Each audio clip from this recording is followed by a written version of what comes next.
Hi everyone, again Xenia here with your bi-weekly Moon Tarot Talk.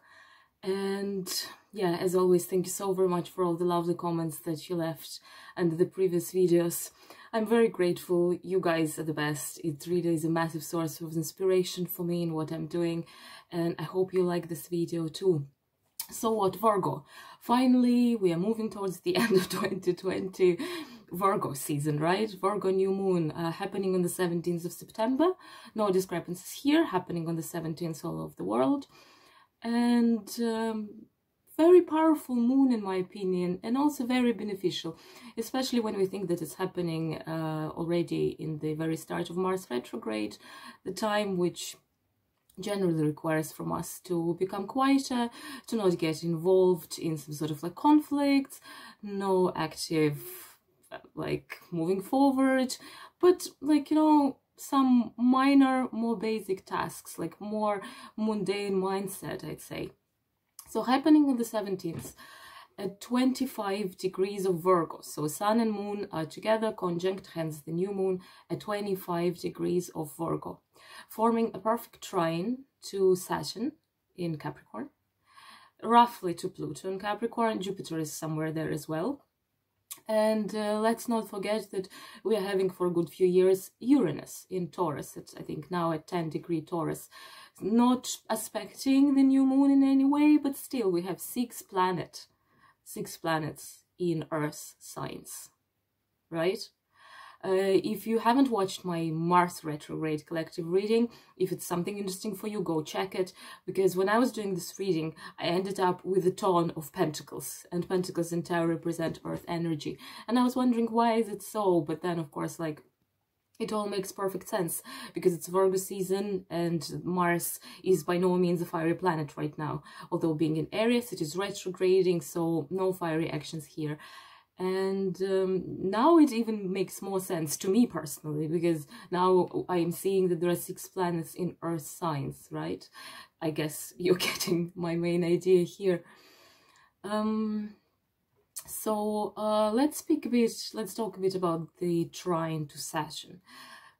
No one likes Saturn for some reason, but I think that this particular aspect is finally something really beneficial, because new moon in Virgo, very service oriented, very much about routine, taking care of others, service to community, taking care of your health, organizing, planning. It is trining Saturn, so they are in constructive harmony. Finally, Saturn, with his imperatives of organization, punctuality, it gets a response from the planet he's expecting, from the new moon in Virgo. New moon in Virgo is saying, yes, let's do it. Let's be more organized. Let's be more punctual. Let's plan. And I was talking in my new moon Leo video that new moon in general is time when we set our intention, when we dare to dream.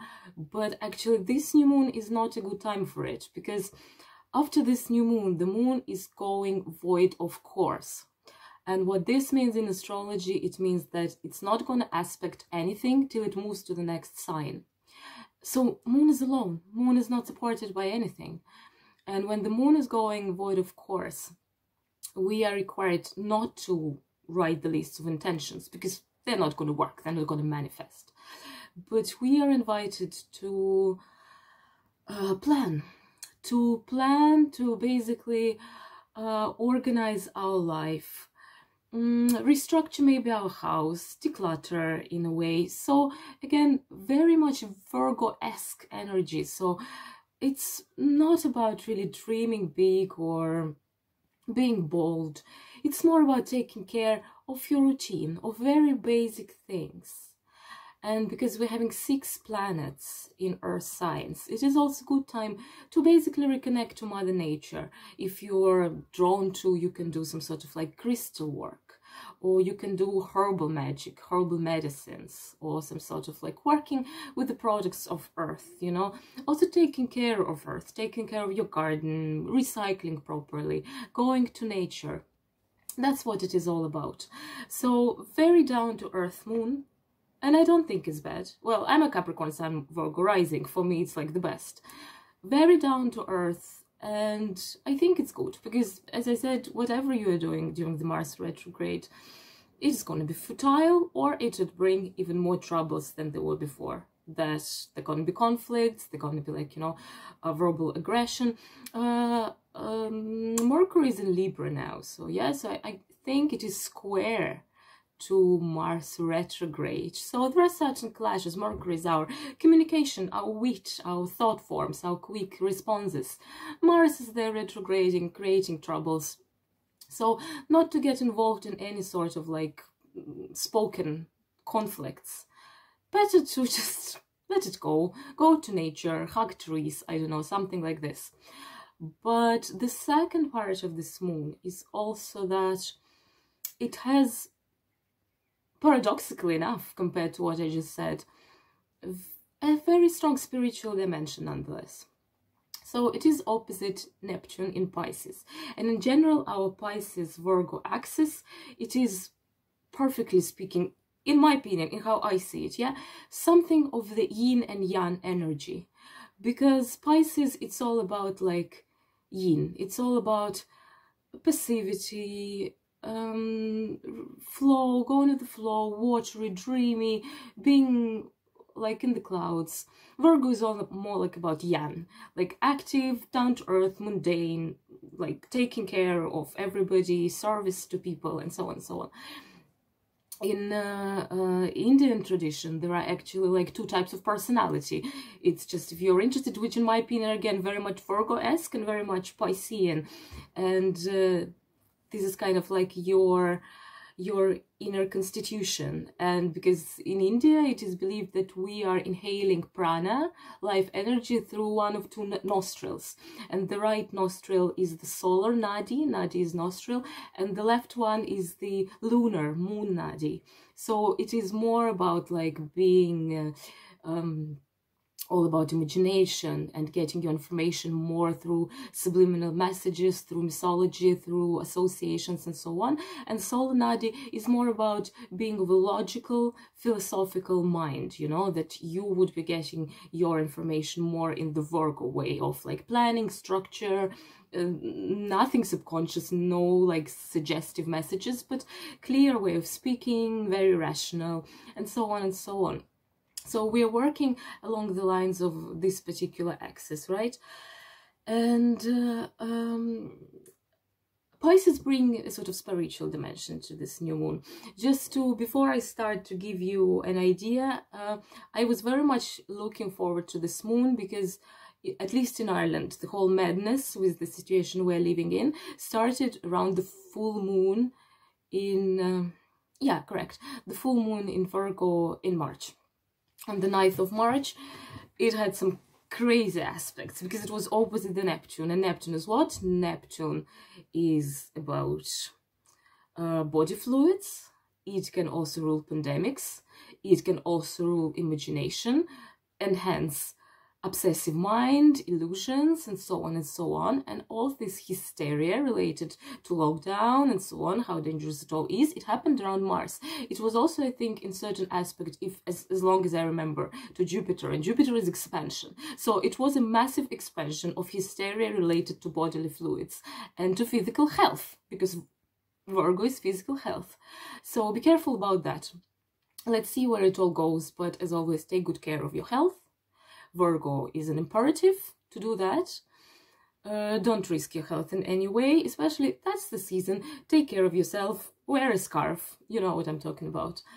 But Pisces, besides this warning, which Neptune is giving us, and this whole opposition, Pisces bring also the spiritual dimension to this new moon.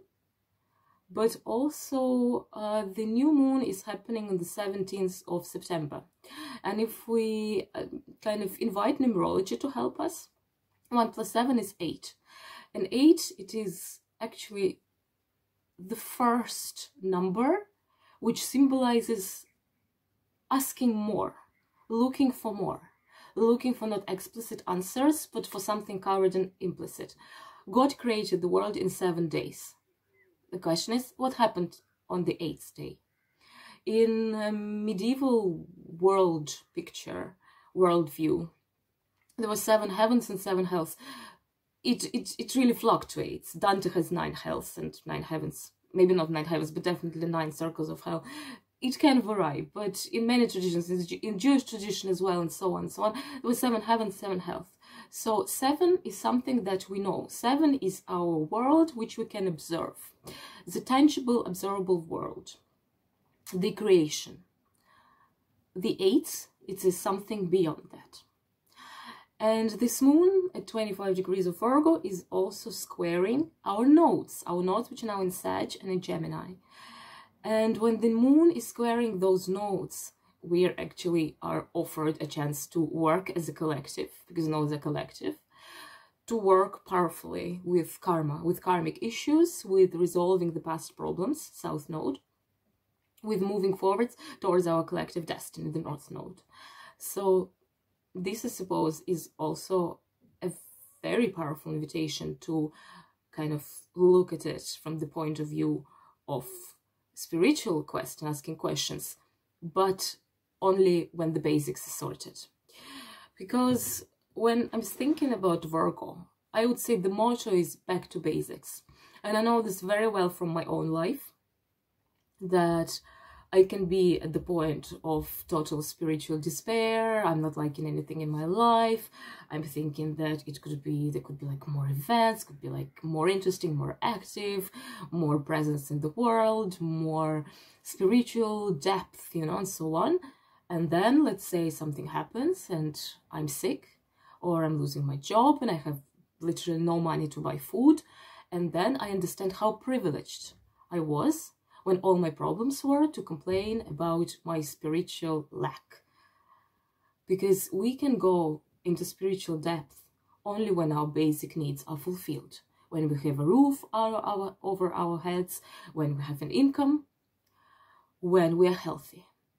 And this is what Virgo is about. And that's what I'm grateful for, to remind us that, okay, the spiritual quest is important, as long as we consider ourselves spiritual beings as well. But we are incarnated here in bodies, and our bodies have their needs. And taking this month of Virgo, or especially time around the new moon in Virgo, to think of it, to be grateful to your bodily organs which function properly, to be grateful to whatever work you're having, even if you don't like it too much, but to be grateful that you have money, or in case if you don't have work, to basically ask this new moon to help you manifest some sort of job or something, or send a few CVs, you know, to companies, something like that, to actually step aside and be grateful for the basics that we have. Because complaints about political liberal ideas or our spiritual constitution or search for questions only possible when we have what to eat and we are physically healthy. And I wish everybody to remember this. And I would also like, in this particular view, to express massive thanks to so-called essential workers, because when this paranoia started and we all were locked inside of our houses, people who were up front, healthcare workers, and people who were taking care of food in grocery shops, in taking care of the rubbish that we produce and so on. So thank you very much. Back to basics, back to remembering what really matters. The earth, the world is not based on philosophers and dreamers. It is based on plumbers, bakers, gardeners, and so on and so on. So this is also important to remember. And speaking of symbols of this new moon, the tarot card that we are having for Virgo is a Hermit. Let's have a look at it. That's the Hermit. A lonely man, an old wise man with a staff, with a protective cloak, with the lantern, with a star. What is a hermit? Hermit is asceticism, you know. Before, in early Christianity, before monks started living together as a collective, yeah, and formed convents and monasteries and friaries, the first tradition of devoting your life to the spiritual, to Jesus, is to follow what Jesus said, that get rid of absolutely everything, forget about your family, about your worldly possessions, and follow me. And the early Christians took this invitation quite literally, and the first monks, they basically were leaving the place where they were living, and they were going to deserts, and they were living there alone, like Saint Anthony, all their lives. And what is it about? It is about the so-called, I will use, sorry for my maybe not really tasteful synergy and mishmash of traditions, but what comes to my mind is this word from the 8 limbs of yoga, yeah, from Ashtanga, the so-called pratyahara, withdrawal of senses, one of the limbs of yoga before we go like to dharana meditation, to kind of contemplation, to dhyana meditation, withdrawing of senses, looking inward, like kind of cancelling your gaze for the outer world and literally turning your eyes inside of you. That's what the Hermit is about. The Hermit, I absolutely love this tarot card because there is total darkness. What is this? Dark night of the soul. But he has a source of light, and the source of light is the 6-point star, the star of Solomon, of King of Wisdom, of King who said, "This too shall pass," which I absolutely love. Unfortunately, I need to say this is my mindset, not because I want to, but quite naturally, because that's who I am. It is difficult because you're never too happy about really happy events, but at the same time, when bad things happen, you're never really disappointed, you know? So not too bad after all. So this too shall pass, and I think this message is really powerful during the Mars retrograde and all this pandemic and so on and so on. Going inside, performing introspection in the dark night of your soul and finding the source of light in this kind of rational wisdom of a similar to what a wise old man wizard would have. So middle way in a way, yeah. And when we think of those like mystics, early Christian mystics living alone in the desert, on a scarce minimum of products, of food and everything, we understand why the spiritual starts playing more important role in you, because as long as your basic needs are satisfied, but not necessarily in a posh way, again in a basic way, that's when you can open up to spiritual, because it is enough, but at the same time the basic material things do not distract you from what is really important, yeah. And I think we can try something from this list. Try fasting, try going to nature, try switching off your phone, going to maybe pilgrimage in your area to some holy places. You know, in Ireland we have plenty of, like, you know, those megalithic stones or stone circles, and it's really very cool. Every time you come here, on one of the main stones, which is probably in ancient time was the altar of the stone circle, there are always gifts to spirit. People are leaving whatever they have, little coins, flowers, apples, I don't know, clips, earrings, something like this. Really nice, and you feel very different when you go to those sites, to natural sites, when you're in the mountains where there is no broadband, your phone is dead, or when you go to the sea. Somehow your mind just clears up.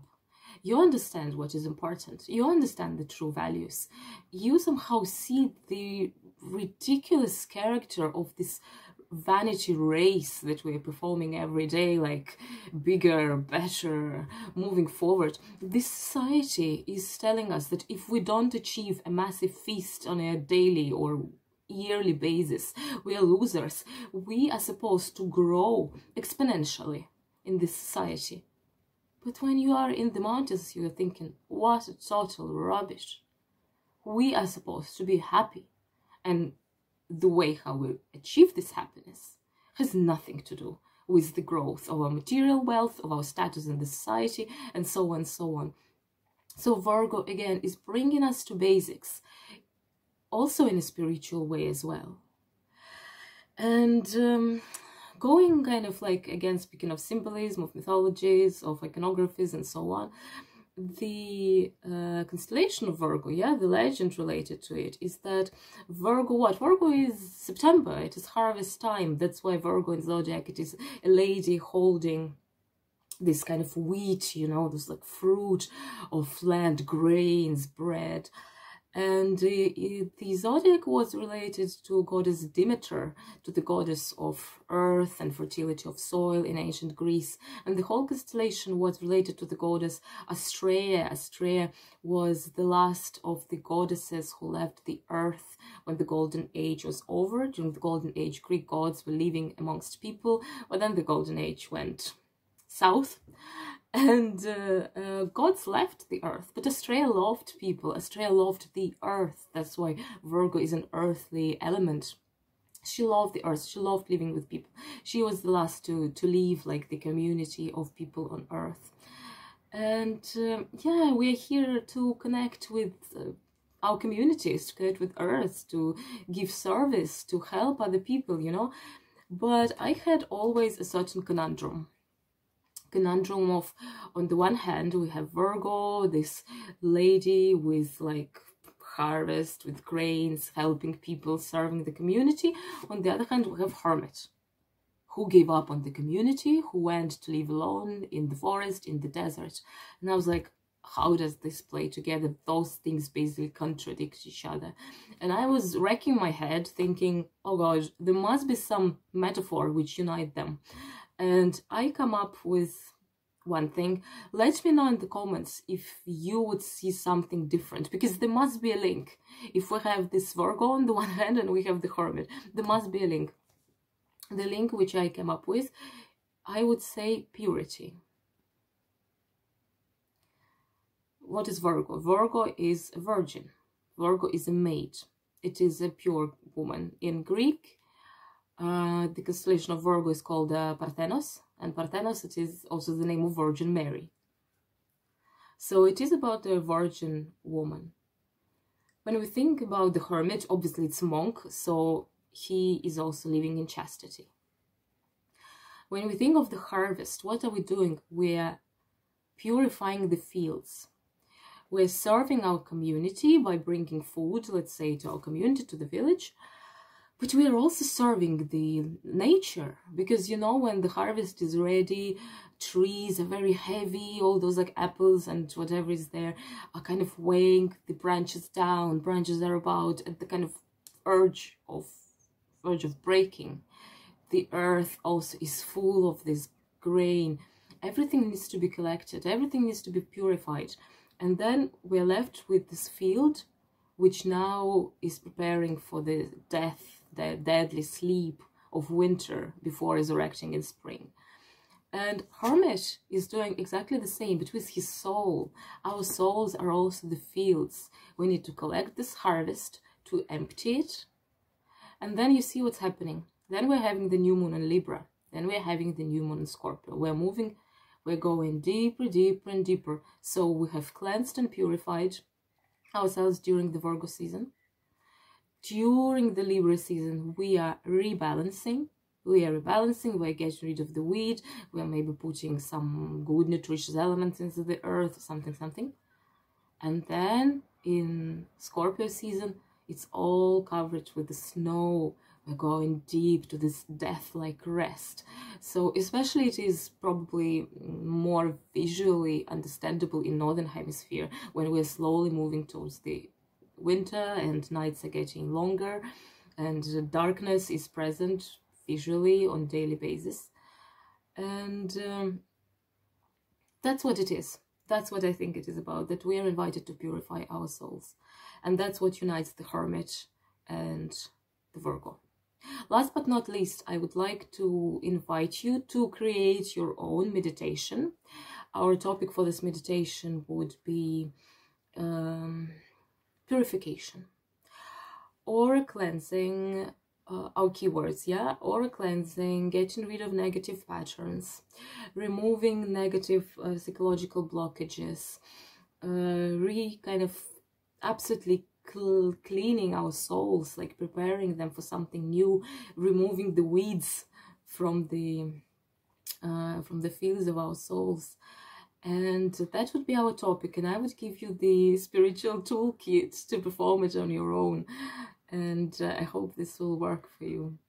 So for this meditation, our element would be the earth. The sound that I'm using during this meditation, it is the Tibetan singing bowls. If you Google it on YouTube, 10,000 videos will appear, so you will easily find the one that pleases you.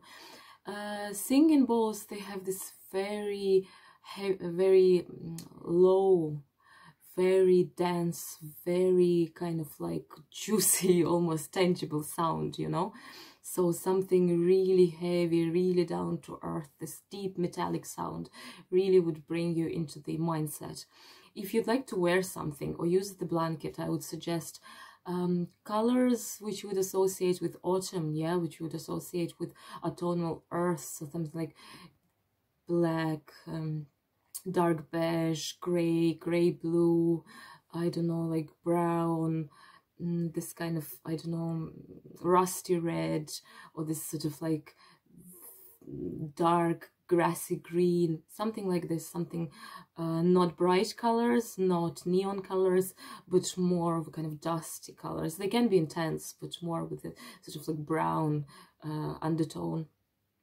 And so you can be dressed in this. You can use blankets or pillows in the same color scheme, whatever you prefer, or I don't know, pictures, whatever visual triggers or what you might find useful, you know, it's totally up to you.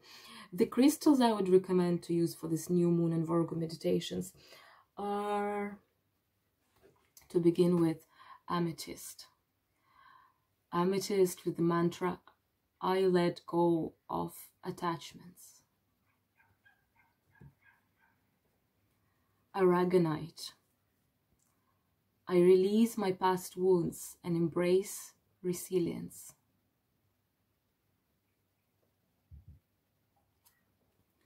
Black Kyanite, which looks for me like the Iron Throne from the Game of Thrones, like something combined of those swords, you know. And the mantra for Black Kyanite is, I shift stack patterns. You cut everything you don't need and you shift it. You let it go. It's all about release. Labradorite. I hope you will see how it is gray, not really pretty stone, and then you start looking at it and it has those like lights, like this aurora borealis inside. So I invite the divine light to come into my soul and to purify it. It is about opening your soul to the healing of the inner light of this 6-point star that the Hermit had in his lantern. Shungite. Shungite, a stone of detox. If you can get a, I don't know, shungite to put next to your computer, or a shungite bracelet, because it is supposed to block electromagnetic fields, so all the energy emanated by your mobile phone, by your computer, and so on. And shungite is about, the mantra would be, I allow negative patterns, those channels, to be cleansed and cleansed of all the negative energy.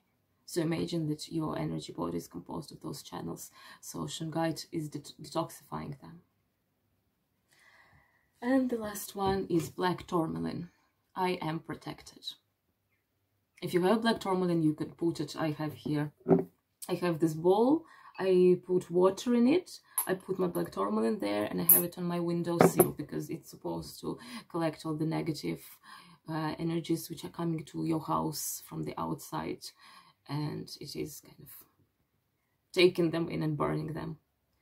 So work with those crystals if you have any of them. If you don't have many of them, any would do. One would replace all the others, so depending on what you have. If you don't have, as always, I will do the close-up at the end of this video. You can take a print screen and just use this postcard as a sigil for this meditation. And yeah, and just listening to those bowls, you can go inside and actually visualize your soul as a field. Your soul is a field, how it is full of harvest.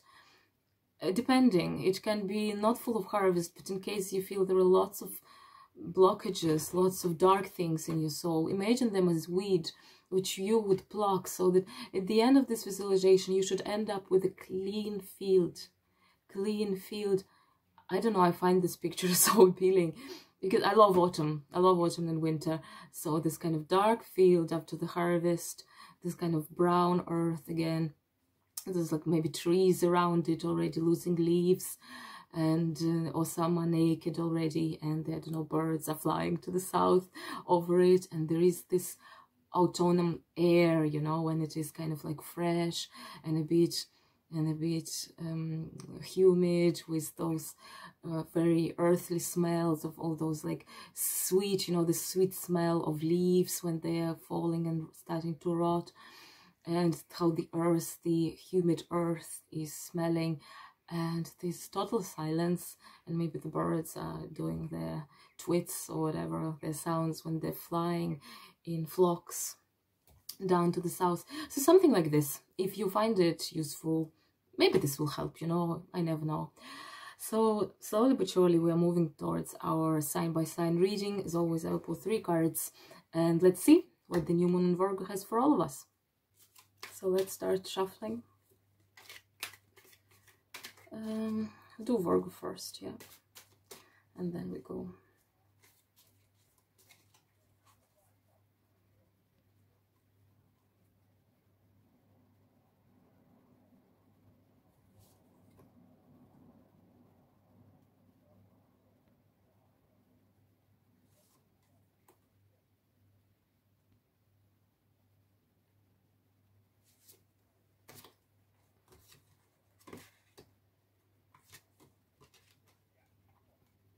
Okay, Virgos, nice messages. Look, you got the World.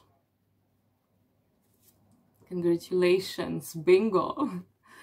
The King of what? Wands. And the 3 of Cups. Absolutely beautiful message. Well, Virgos well deserved. Virgos are having hard time because their sign is trining to the heavy energy in Capricorn. But here it is speaking of a certain completion of a cycle. Makes sense for you, Virgos, because it is the completion of the cycle of the full moon in Virgo in March for you, and the whole completion of cycle from the last new moon in Virgo. So for you it is definitely speaking of a sort of like feeling of completion. But also, what is the world? The world, it is to accept this bigger picture, what I was talking into the introduction. It is about feeling yourself the part of the world, the part of community, serving your community, serving the world. And I think it's a very Virgo-esque feeling to, yeah, to, the world is what? Our world is our Mother Earth.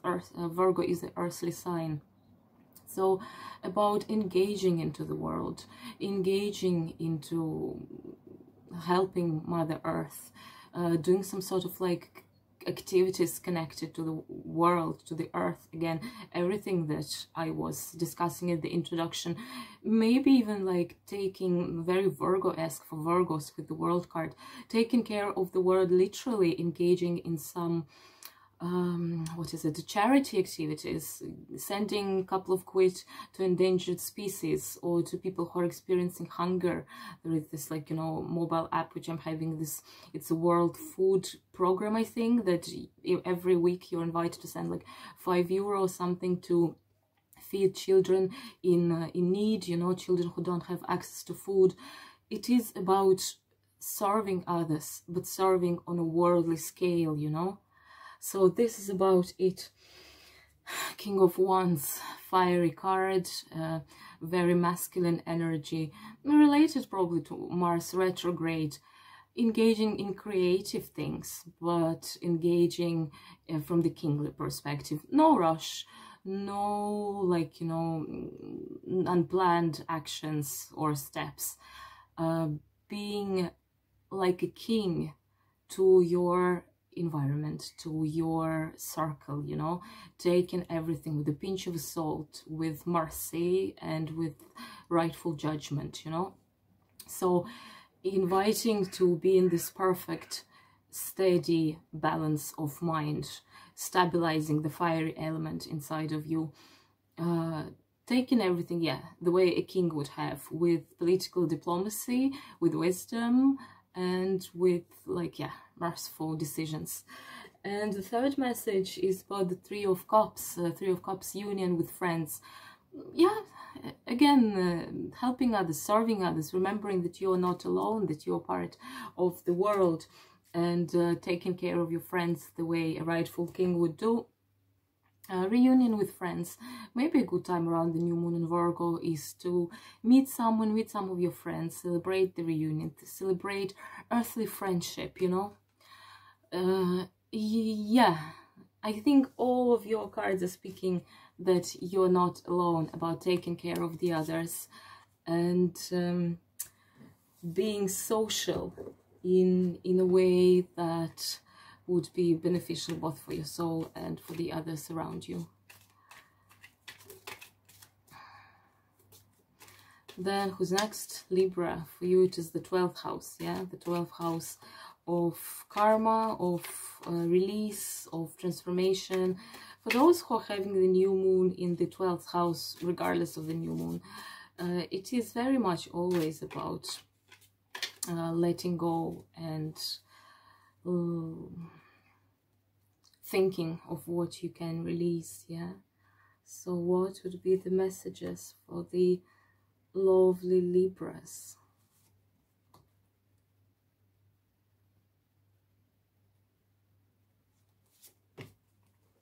Oop. Oh yeah, okay, cool. I don't know, why am I always telling everything that the cards want to tell in the introduction? Okay, guys, 9 of Swords, yeah? 6 of Swords. And 10 of Cups. What a promising message. Okay, through the dark night of the soul, there are two ways how we can interpret this card. The first, in this traditional tarot iconography, it is all about, yeah, waking up in the middle of the night and knowing that there are 9 swords on the top of you. You know, there is this myth of Damocles. How Damocles, he was, I don't remember correctly, but something like the friend of the king or something. And he was a little bit jealous about the possessions of the king. And he said, and the king said, well, not a bother, let's swap places for a bit. And Damocles was enjoying all those like beauties. He was sitting in the throne hall, on the throne. Everything was amazing. And then he noticed that there is a sword hanging above him on the hair of a horse. And he understood that having power, it's putting yourself on a daily basis into danger. And he said, okay, thank you very much. I don't want this. I was happy as a person of no power. So you might be feeling this feel of a sword hanging over your head. And that's what this card is about. But if we disregard the iconography, and in many decks they do, 9 is the number of completion, because it's the last number which has value. Yeah, 10, it's already 1 plus 0, it is 1. 11, it's 1 plus 1 is 2. So it is about the completion of the cycle, master number. And swords, it is what? It is about intellect, about mind. Exactly, new moon in the 12th house, reinventing yourself, reconsidering, rewriting your story. If this is something you're drawn to, yeah, sit down during this new moon and write what you would like to change, what you would like to release, what is no longer serving you. 12th house, new moon, you know. This darkness, which is the last point before moving on. 6 of Swords, the card of moving on, leaving what you had behind, embarking in the boat and going on a journey. Transcending those waters of your subconscious, of the unknown, transcending this river of the other world to get to the other shore and start the new cycle of your life. And in case this cleansing and this transition is done in a good manner, then you have a beautiful promise of the 10 of Cups. 10 of Cups, all the wishes fulfilled, you know.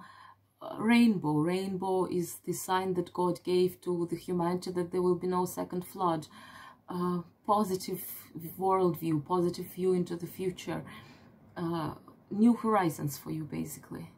New horizons, very powerful for you, Libra, especially in this regards, as I said, that the new moon is squaring the nodes. For you, with this new moon happening in your 12th house, probably more than anyone else, it is about cleansing the karma related to the south node and moving towards the north node, moving towards your destiny. Okay, who's next? Scorpio, 11th house, yeah? 11th house of friends, of social connections, relationships, networks.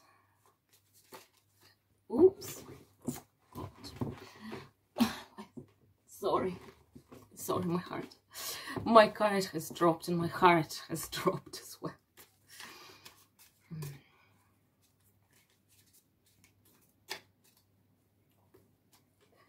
Okay.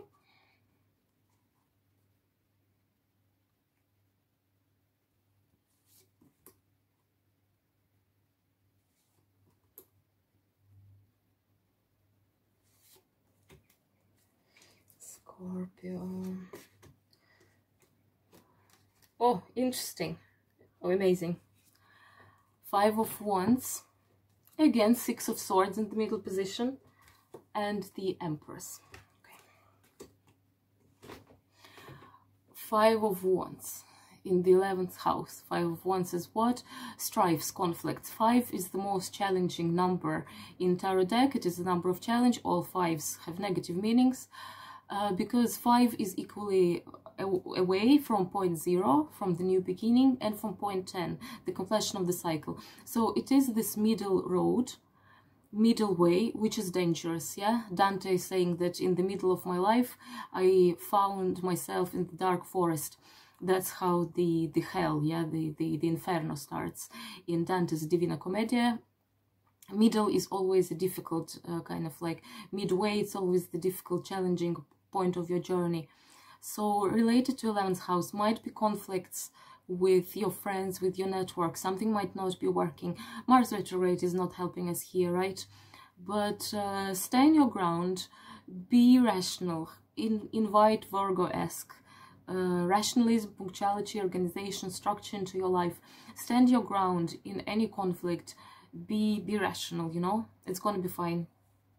And in case this is not helping, again, same advices to Libra, time to move on, you know. And for you especially, I think, because I will be offering those sort of like the whole cycle like across the 3 signs of meditation. So Virgo is purification, Libra is rebalancing, and Scorpio is depth. So you should start preparing already for your Scorpio season, because that's going to be fruitful for you.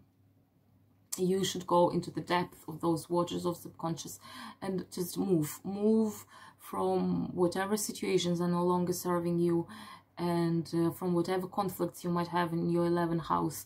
Maybe even time to let go of some friends who are no longer your friends, or to rebuild your circle around you, to rebuild the circle of trustful people around you. And if you do this, then you will thrive. You will have the Empress. You will have the Empress is, of course, it's Venus, but the Empress is in a way connected as a Virgo. The Empress is the opposite of Virgo, because she's not a virgin, she's the mother. But it is still this feminine archetype, you know. Then you can take control of your life and fulfill this archetype of Empress in your daily life, you know. For me, this card in this particular way, for some reason, is speaking of control.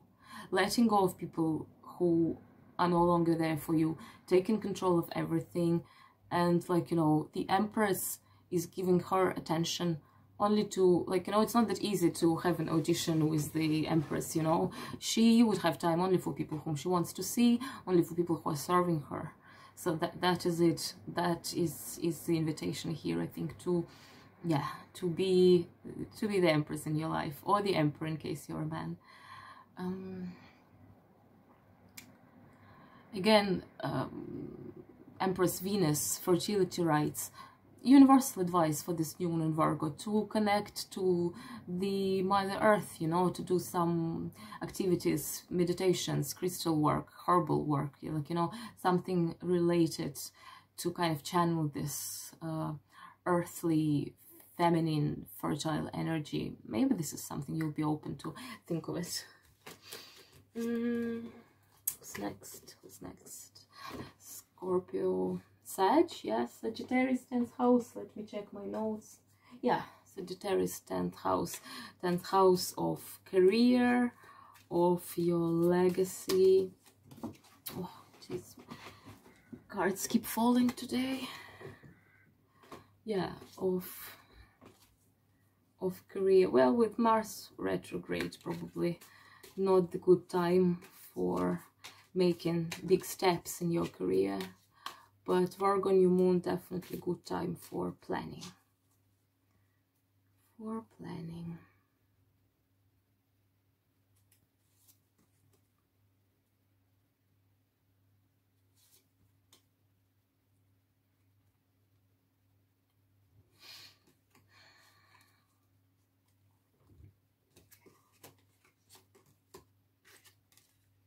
Interesting cards today. Okay. Four of Pentacles, the Emperor, and the Fool. Wow, interesting. Four of Pentacles, Sun in Capricorn. Card which everyone, kind of many people look at as this man who's clinging upon the 4 pennies that he's having. But yeah, but maybe speaking of career and all the things mundane, not a good time to go crazy on buying things, not a good time for investing, maybe business speaking of basically time to more sit on your assets, you know. In general, Mars retrograde, not a good time to spend your money like crazy. So more like taking care of your so whatever material positions you're having, yeah, think of them and don't spend too much. But also, because it's the Sun Capricorn card, make a note in your list. See if this Capricorn season will bring you something, in case you start planning something related to your business. Maybe that will come into fulfillment during the Capricorn, Sun in Capricorn season. But so far, yeah, be careful about your finances and kind of, yeah, this earthly saving energy, rationalism of Virgo, and the greediness of Capricorn. Yeah, so yeah, so be careful on your money. And Virgo is getting like all those noble messages. Everyone is getting like kings, emperors, and queens. Emperor is Aries, but Emperor is extremely rational. Yeah, Emperor represents authorities, institutions. In case you have anything related to it, anything like, you know, related to, I don't know, problems with authorities, with courts and so on, again, be very careful about it. Don't do any steps which were not thought thoroughly, like, you know, consult people around. The king is always acting in the circle of his ministers. Consult people around, but more than anything, it is the invitation to, yeah, to be down to earth, to stay very steadily on your 4 feet. And again, in Virgo season, universal advice to take care of the others, like, you know, to, in case there are some difficulties, try to think like a king, like, you know, be diplomatic, be polite.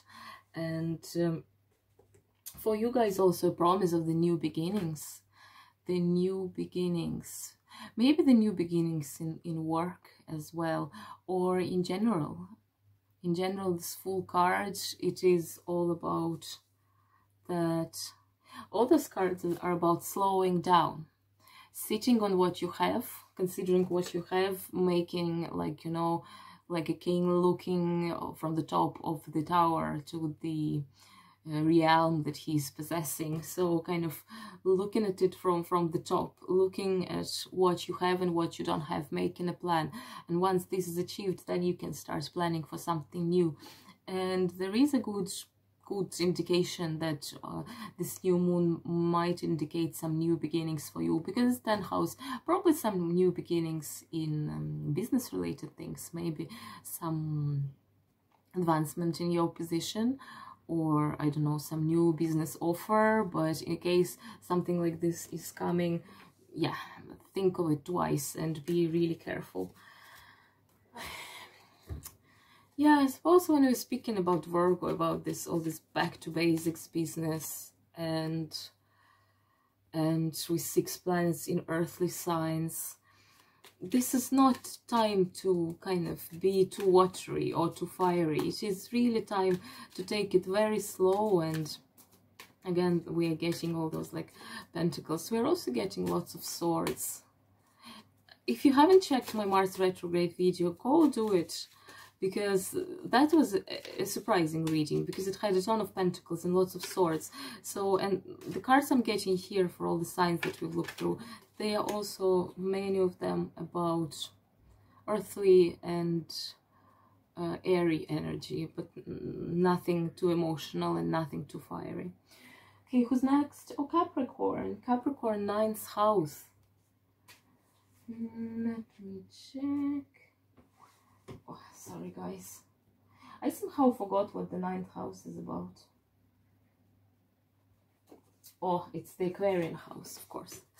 Yeah, about traveling, learning, spiritual quest, astrology, all the things spiritual. Look, Capricorns, you're having this stellium in your 1st house. The new moon is trining you in a very beneficial way.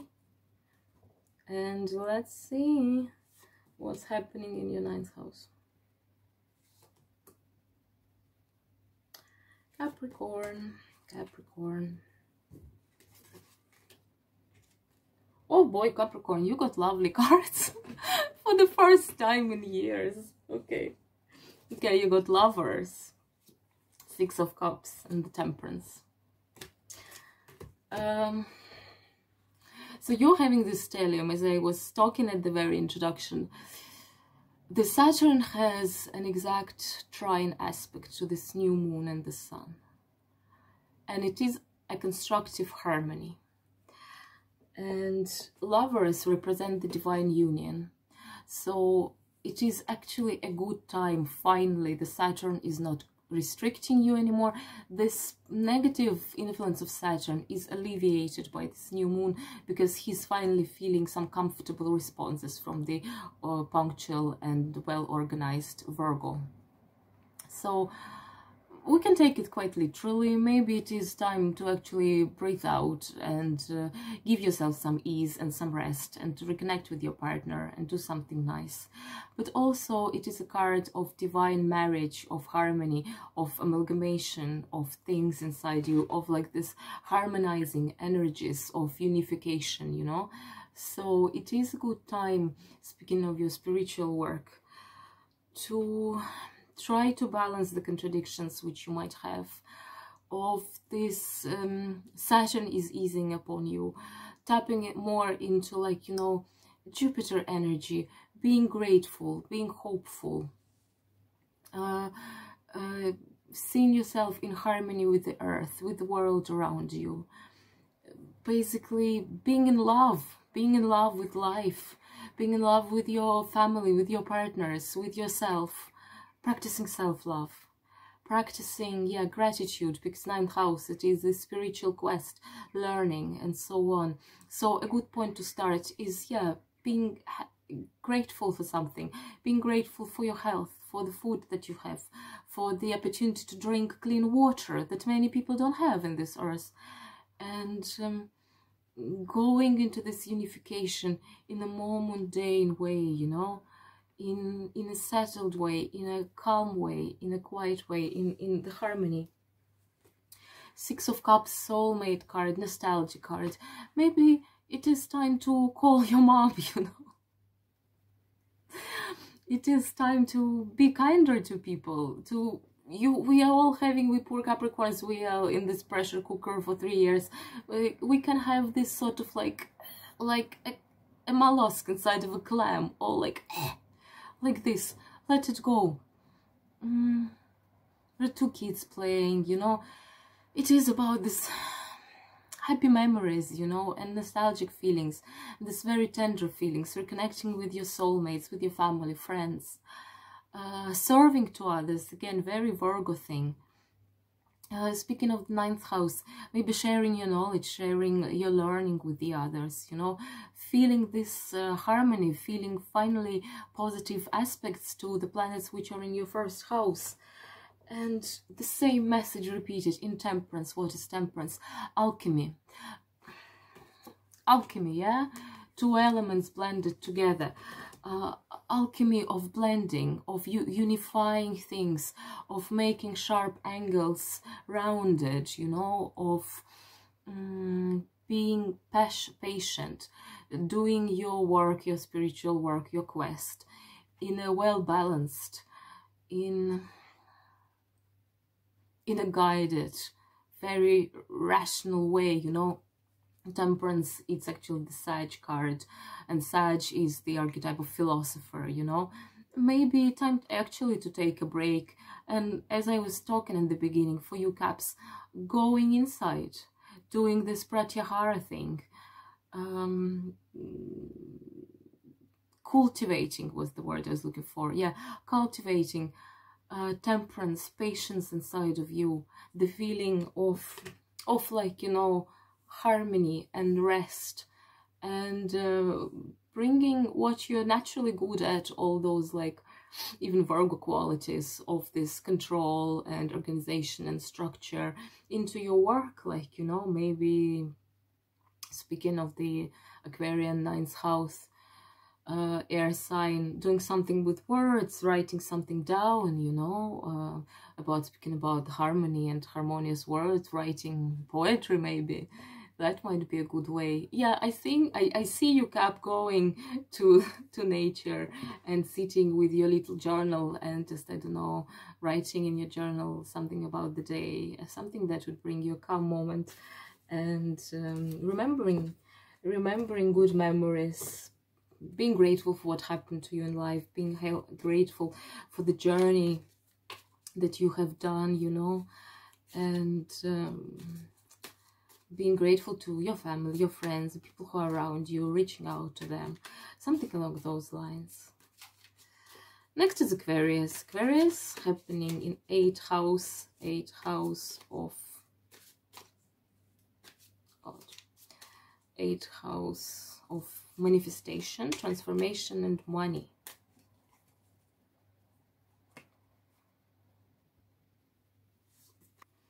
Okay, Aquarius is, yeah, the new moon, this transformative new moon squaring nodes with lots of earth energy and happening in your 8th house of transformation. Look what you got.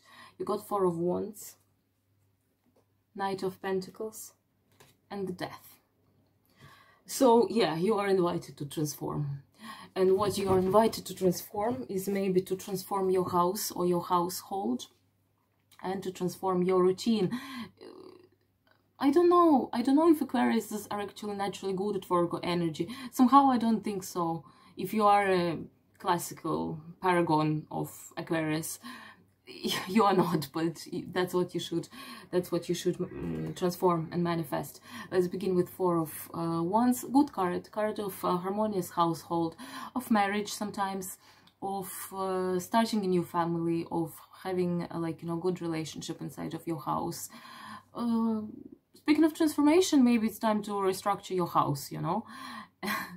And but at the same time, maybe it is time to focus during this full moon, new moon, on the relationship inside of your household, going somewhere with your family, you know, going to nature, performing something together, maybe if you have like a family interested in it, some ritual, cooking together, I don't know. Doing something like in line of what Virgo would like, but inside of your family or inside of your house, some transformative actions related to your house or to the relationship with the people you live with.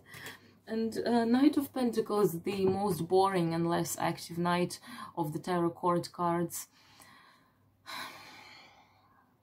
He's not in action, but he's very grounded. So you might wish now, as a preparation to the Mars retrograde and the new moon in Virgo, to reconsider actually your daily routine, to actually really tap into the Virgo energy. In case it's Virgo, Taurus, a Capricorn representing a person, maybe a person in your household, to try to bring to the end maybe some conflicts or something uneasy, or to start something new with those people. But if it's not speaking of the people, it's speaking of your daily routine, you know, that don't look for what you're doing.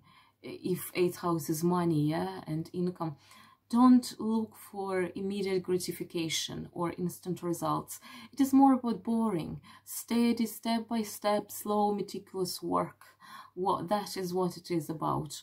And it is also time, whether it is in spiritual inner transformation or related to the house or to the work, to your routine, daily routine, health routine. It's time to let go of something.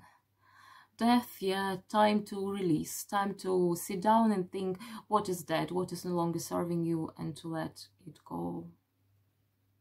Maybe actually to totally start a new page in your life. You know, 2020 is such a year that we are all changing a lot, and whether we want it or not, we are all in this whirlpool together, and we are inevitably we are required to change something in our life, you know, and to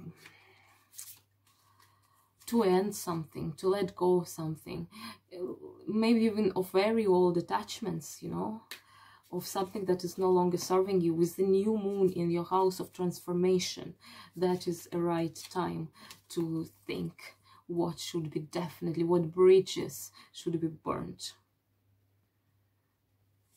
We are moving to Pisces. Pisces, 7th house of partnership.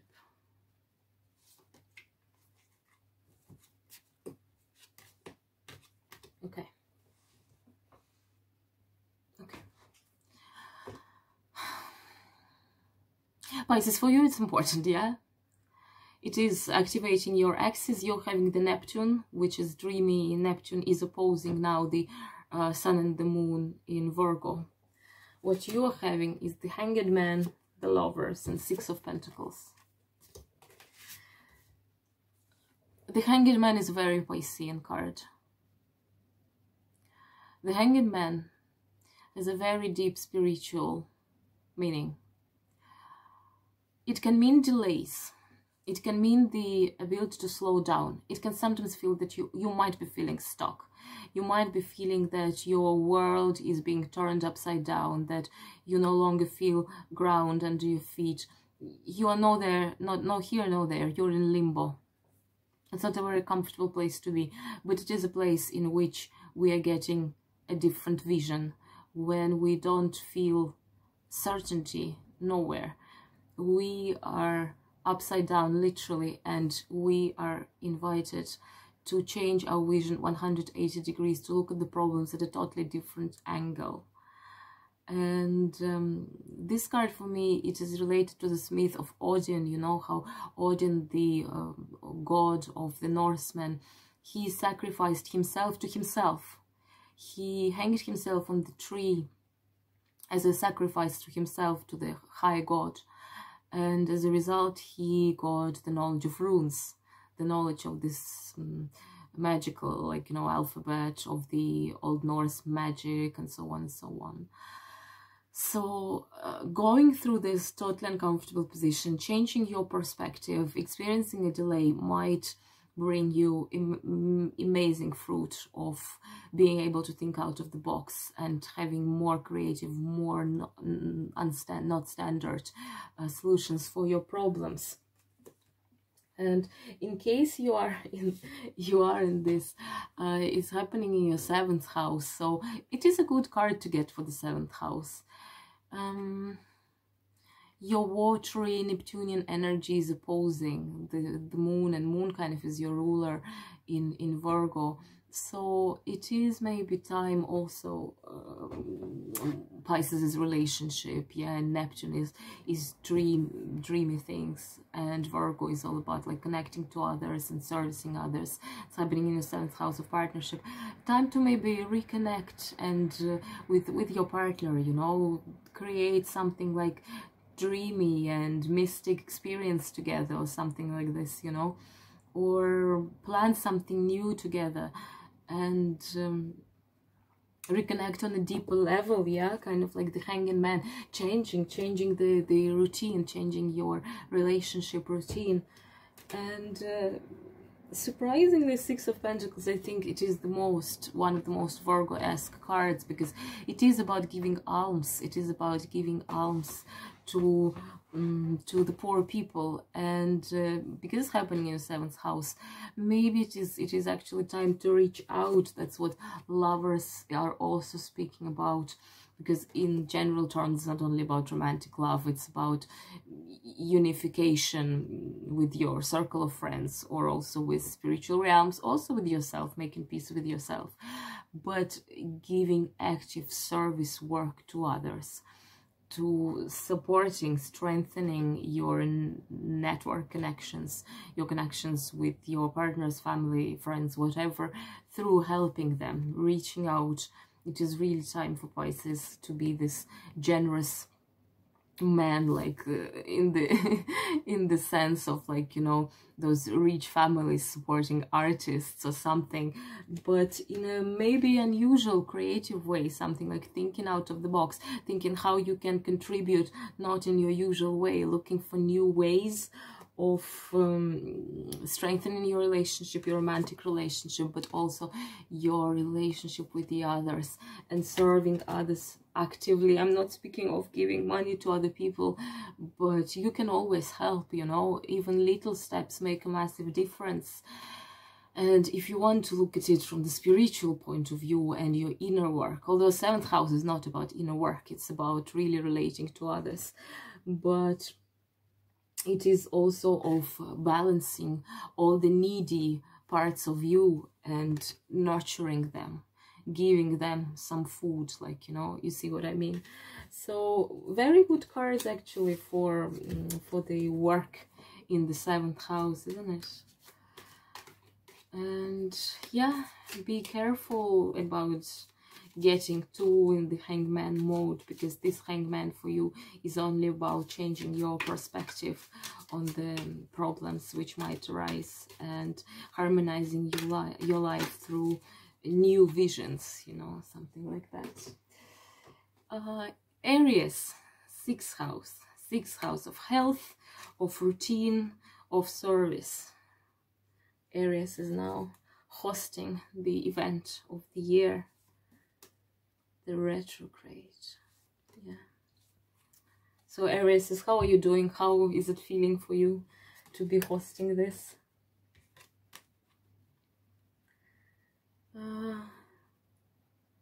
Aries, very good cards, you know. Sun, 4 of Cups, and 9 of Cups. Yeah, fulfillment of wishes. What this speaks to me about, that you guys need to be really careful more than other signs. You need to get to this point of view. It's a very good card, Sun, but I think you need to get to the point of view. Sun is shedding light on everything. To be so sun clear, and Sun is young. Sun is clear, mind clear, thinking clear picture. To be so sunlit clear about your health routine and about your daily routine. Being really careful and being really in full acknowledgement of what you're having. It is also time to celebrate, because Sun is a very auspicious card of success, of prosperity, abundance, celebration. So please raise your spirit high. But also, I want the sun to shine on every corner of your health routine and all the things, Virgo, for you to see the clear picture. And when you do this, then the Mars retrograde would not be in any danger to you. Four of Cups, card of disappointment, but card also of divine hope. In case this Mars is your Aries, you want to go forward, to fly across the hills like a ram, you know, in full speed, full of aggression, drive. You need to slow down. You're sitting under this tree and you're like, what the hell, like, boring. And you have these cups, the Three of Cups. Cups are experiences, emotions, feelings. You're like, I have drank them all to the bottom. I know all of this. I want new things. I want something finally to happen. This lockdown is sickening. Nothing is happening. I want something fiery, driven.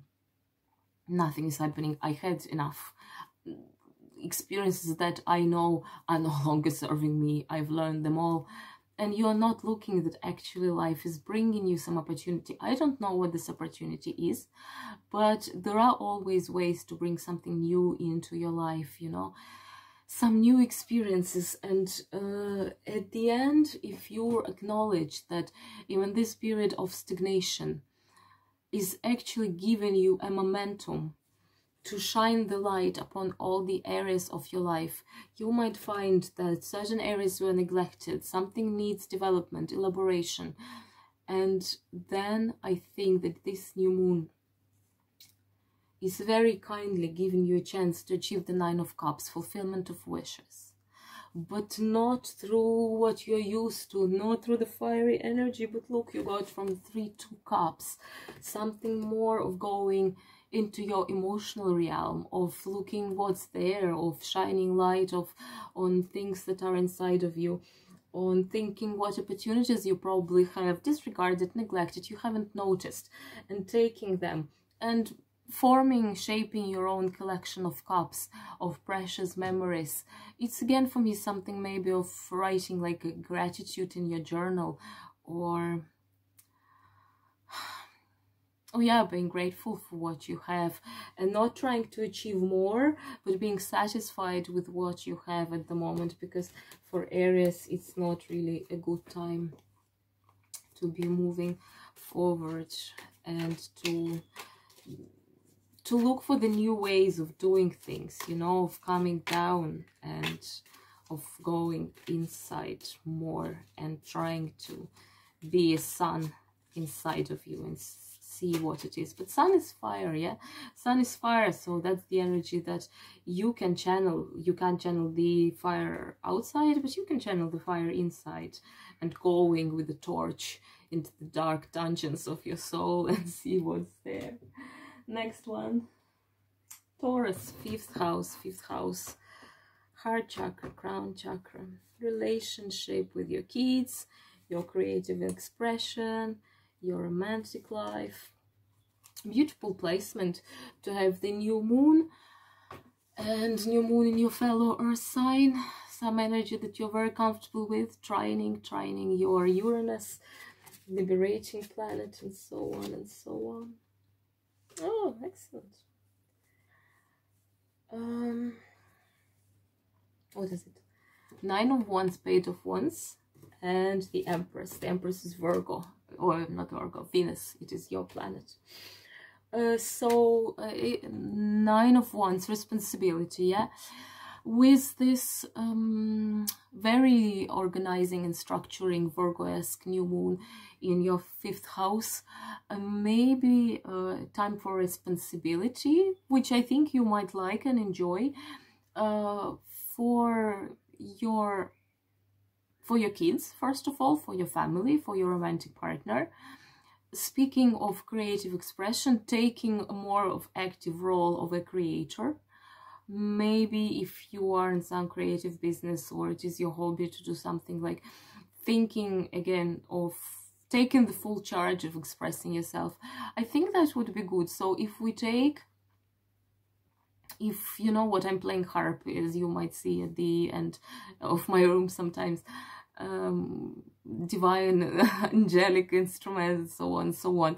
It's a hard work, you know. It is, like many people ask me, well, but it is creative. Well, yes, it is creative, but it is also lots of work. And sometimes, like, you know, your fingers are on fire, and sometimes your brain is on fire, because harp, I call it yoga for fingers, you know. The position of hands is totally unnatural.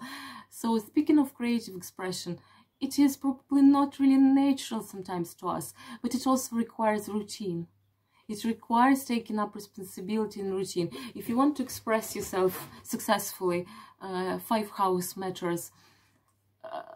Take responsibility, invite Virgo, and make it a routine. Make it a promise to you to, I don't know, to paint 5 minutes a day every day, or to practice your instrument like 3 times a week, half an hour, you know. Make it take this charge. Okay, this guy, he has this band around his head, his brain is on fire, like, you know, his head is wrecked. It's a card which I might relate to. Taking too much on you. Sometimes, to be honest, the advice, take it, you know, when I'm speaking to you, take it the opposite, that you're taking too much on you. Stop being so controlling about your kids, or stop being so perfectionist about practicing those instruments. Let it go. So it might be two contradictory interpretations, but it is something like the issues of responsibility related to the 5th house. Think how it speaks to you. Page of Wands, very youthful energy. Sag, Leo, Aries. 5th house, house of kids and romantic partners. In case your kids or your husband or wife are of this, how to say, fiery signs, it is time maybe to give your full attention to them over this new moon, and yeah, and maybe restructure, declutter your relationship with them. In case it just means new beginning, new fiery creative beginnings, the universe, the spirit is giving you the green light to start something new, to go to nature, to, I don't know, with an easel and your oil paints and paint a beautiful landscape or something like that. You see this guy's, he's actually somewhere in Egypt, you know, he has pyramids here.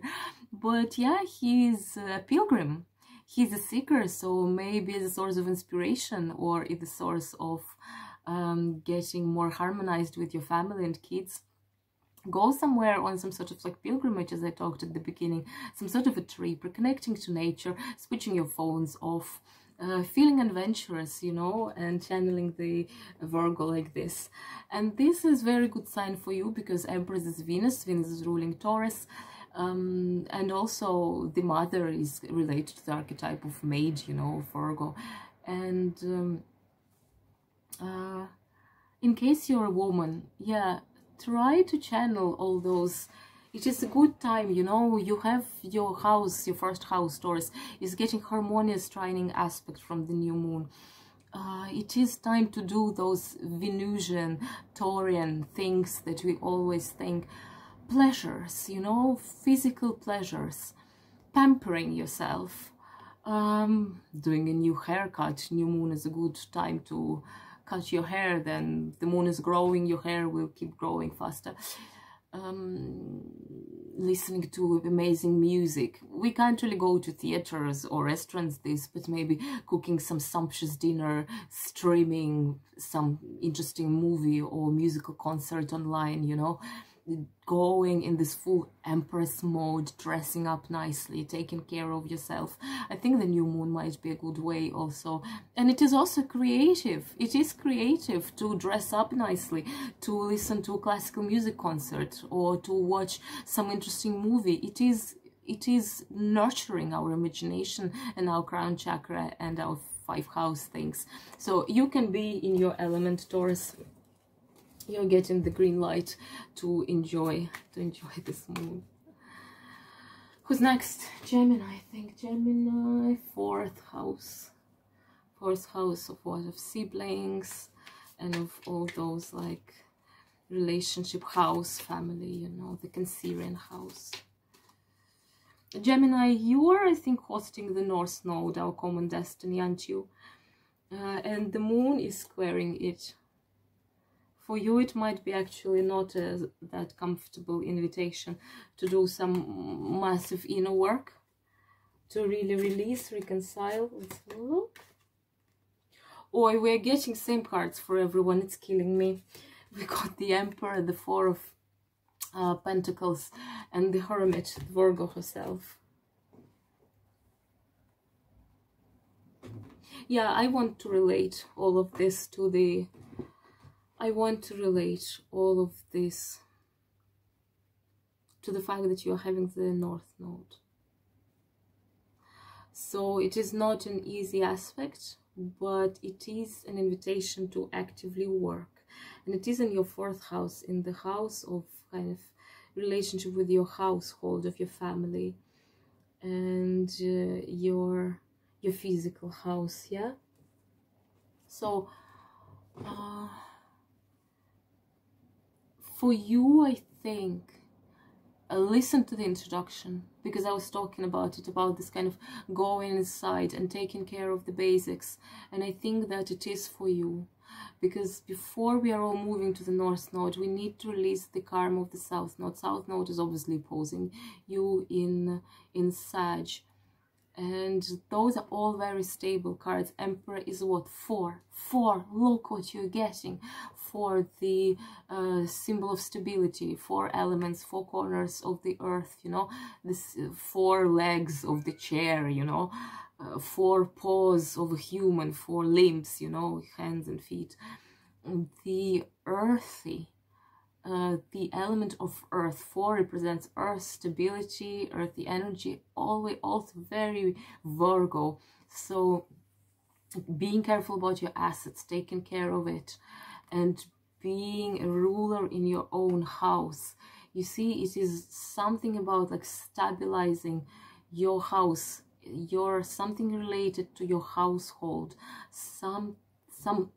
I'm keep getting this word, like something stabilizing, taking control of, something like this. Let me think, I'm somehow overwhelmed by your reading, because this thought, it keeps escaping me.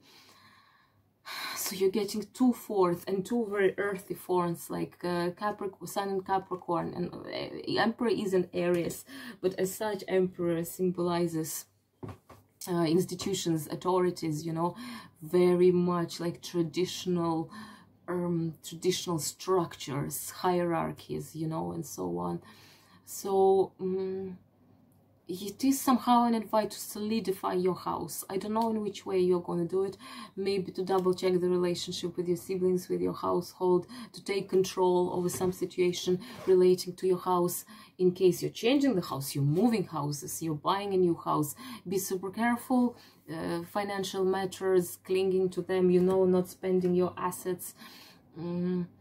Massive stabilization for you somehow, before probably you would move to square of the nodes. It is also kind of like square angle, you know, square like 4, you know, like a square with 4 corners. So you need to tap into this earthly energy really strongly, and to stabilize it, not to be like, whoo, airy, like, you know, not knowing what to do, like here and there. Stabilize yourself by going inside, by practicing classical energy, like of Virgo. Hermit is a Virgo, being like a hermit, going deep inside, finding the source of light, which would tell you what needs stabilization. And listen to my introduction, because you got this card, and I was telling in detail about this card, how it means that maybe some activities related to Virgo is unnecessary, like fasting, giving alms, you know, giving service to others. Speaking of service, yeah, basically classical Virgo activities related maybe to your house and family, giving more attention, more service to people in your house, taking care of your house physically somehow, maybe restructuring, reorganizing it, getting rid of the old things, always a good thing to do. So yeah, listen to introduction and think of what this number 4 is telling you, because you're getting 2 4s and you having a square aspect. So something very much about the stabilization of earth, of something, and it's in your 4th house. 4 God, yeah, 4th house. So basically 4 kind of corners of your house, you know, Four of Pentacles, taking care of your money. Emperor is for structure, stabilization, something like this. And yeah, and Hermit, all things Virgo. Cancer, yeah, Cancer, third house. Third house of speaking, yeah, of communication, of truth, if I'm not mistaken.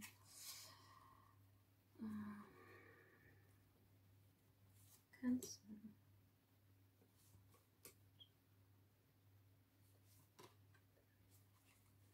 Cancer, third house. Ooh. Oh, okay. Two of Cups, King of Pentacles, and the Devil, Capricorn. Third house. Okay. Mars retrograde affecting a soul, squaring Mercury and Libra. All things related to Mercury, to communication, are in danger of getting south. Think of harmonizing, calm, down-to-earth Virgo. Cancers don't go deep into cups, although it's Two of Cups. But okay, I know how to say it. Okay, Cancer is a water sign, yeah? So you can be very sensitive, Cancers, yeah? You have this, you can get offended easily. Mars retrograde is not an easy time for you because people might be like agitated, might be aggressive. And you're here with your sensitive nature. You're like, I don't want this. I'm going back to my clam, like to my shell. Bye, bitches. And but you are having this, your Two of Cups, your watery source, your connection between people. You're having this natural ability. You're lovable, you're likable, you have lots of love to your family, to your partner, to your friends. But on top of this card, there is also the Caduceus, and Caduceus is the symbol of Hermes. Yeah, it's the stuff of Hermes, of Mercury. So tap into your natural. You don't need to go out of the box. Tap into your well-known natural Cancery, watery energy, but under the aegis, under the emblem of Caduceus, of Mercury. Calmful, peaceful resolution of conflicts. Speaking, communicated from the place of love, with the control and wit and this airy, smart approach that Mercury is offering. So marrying your emotional, sensitive, lovable side with mercurial qualities, you know, and this will allow you to succeed. That's when you will have love and harmonious relationship, and so on, so on. So third house communication, more airy, mercurial, more easy to go energy. If someone offends you, don't get upset. Think what Mercury would do. Mercury would give a damn, you know. He would fly away on his winged sandals, you know. So yeah, marrying water with air and balancing your communication through this, speaking from the place of love, of conditional love. And I think if you are doing this, you have a new moon of very harmonious relationship with people around you, of harmonious, lovable, interesting, full of soul emotions, lovely communications. The next one, you're getting King of Pentacles, Taurus, Capricorn, or Virgo. Strong earth vibrations, in case it means a person in your life. Maybe you will have a resolution or lovable date or something with Virgo, Taurus, or Capricorn, if it's your partner or if it's your love interest. But if it means an energy, it is again a thing of think twice. New moon in Virgo, communication, you know, in case you are initiating something, it should be done. Well, look, like we're all getting this, lots of kings. Emperor card appeared, I think, 3 times. Emperors appeared like 2-3 times as well. What are those like royal symbols are talking to us? Being higher than them. In case like someone is communicating unfairly or aggressively, be higher. Think, pity those people, you know, be merciful and be very grounded. And be careful and really sit on your throne stably and hold the, how you call it, I don't know how it's called, sorry, hold those like things which are on the sides of the throne or the chair. Feel all your limbs grounded. Maybe it is also time for you, Cancers, to do some grounding meditations.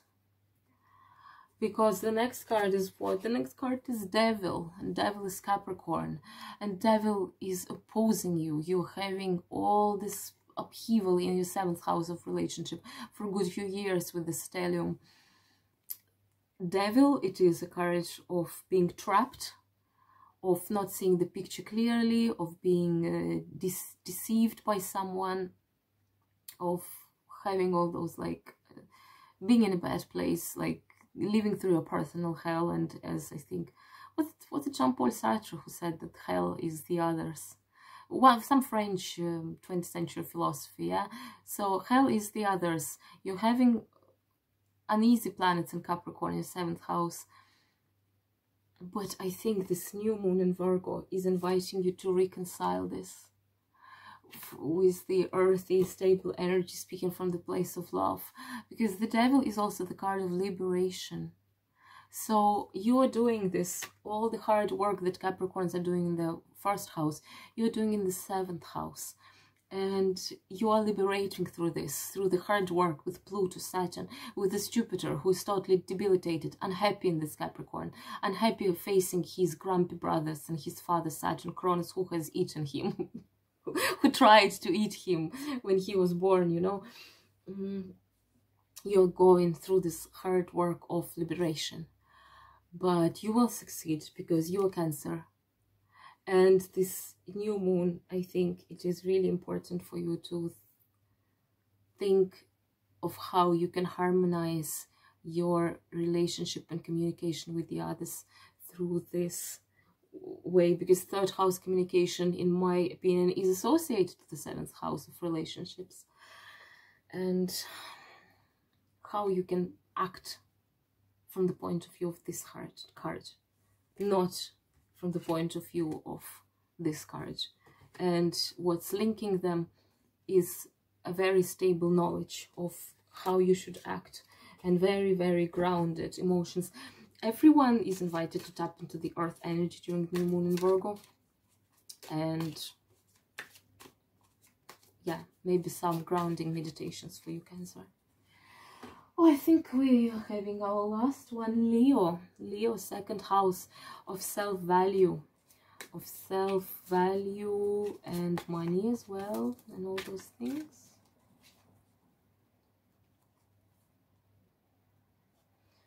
Leos, my darlings. The new moon in the 2nd house in Virgo. What will it bring you?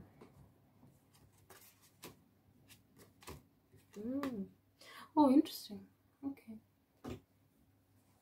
Why is it so? What is it? You have the Mercury in Libra in your 3rd house, yeah? Okay. In the 2nd house. Self-value. Okay. First of all, time for you to rest. I think it's universal advice for Mercury, for Mars retrograde, but you're also a Leo, you're also the fiery sign, so you are like in the trine with this important transit in Aries. Time to rest, time to, again, listen, because you got this card, listen to my introduction, what I was talking about. What is Virgo? Virgo is a hermit. This card is very much about like the hermit mode, because it is like, it is actually the dead knight in the chapel, you know. But it is the card of deep rest. It is the card of going inside, of practicing all those basically kind of hermit-like activities, going to nature, disconnecting from the others, going deep down. You should do it maybe more than others, because you are having this in the 2nd house of self-value and of money. So maybe it's time to go inside. And Virgo is about routine and about like mundane matters and health, and to rethink your routine and your self-value and how you're doing things and how you're approaching things. Very mundane tasks, not really creative, not really emperor-like, what Leos would appreciate. No, calm inner work. And Two of Swords, Moon in Libra, making some choices. Making choices related to balancing certain things. Maybe speaking of self-value and the second house things, and Virgo as encouraging to look at your health and routine. Maybe balancing and thinking how you can rebalance your body and mind, or how you can rebalance your routine, your attitudes, to achieve income and to boost the value of your daily kind of like life. I hope this is clear. This card is about making choices, yeah, and when we combine it with the self-value and income house and with the new moon Virgo things, making a choice of, through this deep inner work, rest, and maybe such an isolation from the world in the hermit mode. And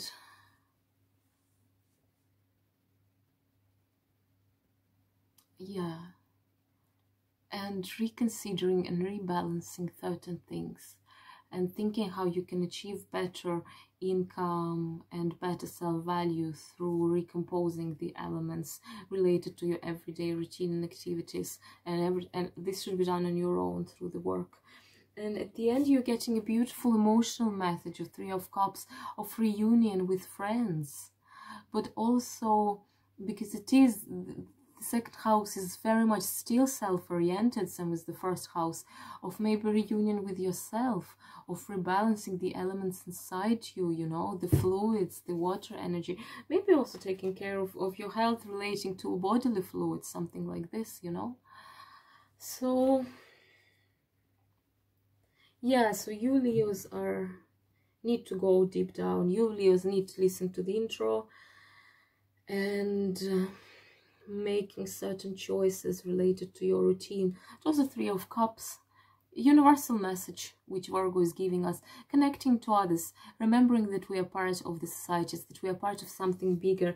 It's not impossible to do. We go inside, but at the same time,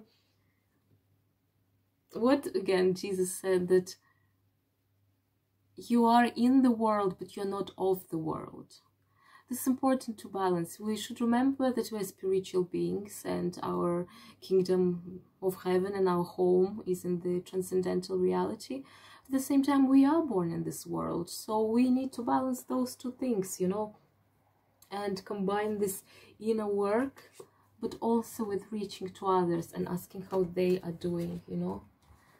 And this is also something about self-value, because when you know that you are necessary to other people need you, you're useful, you are serving people well, this is where our self-value starts growing, correct? Am I right? When we feel necessary. So this is something to think about. I will wrap it up with picking up the Sufi Wisdom Oracle for this beautiful new moon in Virgo. Yeah, take care of yourself, guys. Take care of your health, and think of what the Hermit has for you, you know. Okay.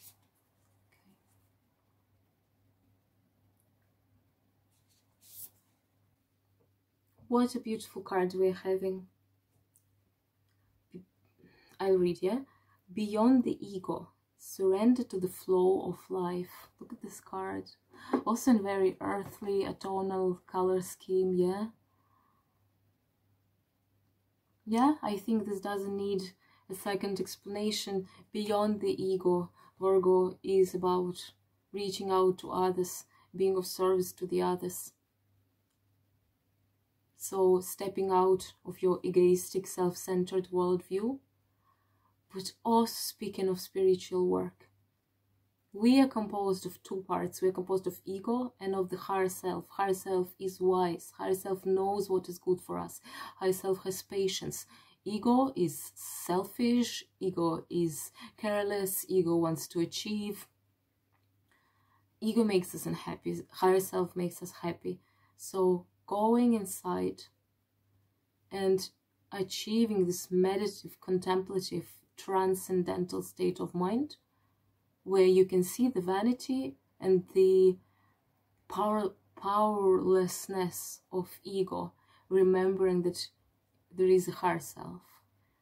There is a higher self which absolutely for sure knows what is good for you or not. I would like to finish here. Guys, wishing you a very happy full moon. I'll see you in 2 weeks' time for whatever full moon is there. I'm sorry, I don't remember, but it doesn't matter. We need to fully give our time to the new moon in Virgo. Have a beautiful one. Enjoy this time, and I'll talk to you in 2 weeks. Love you. Bye.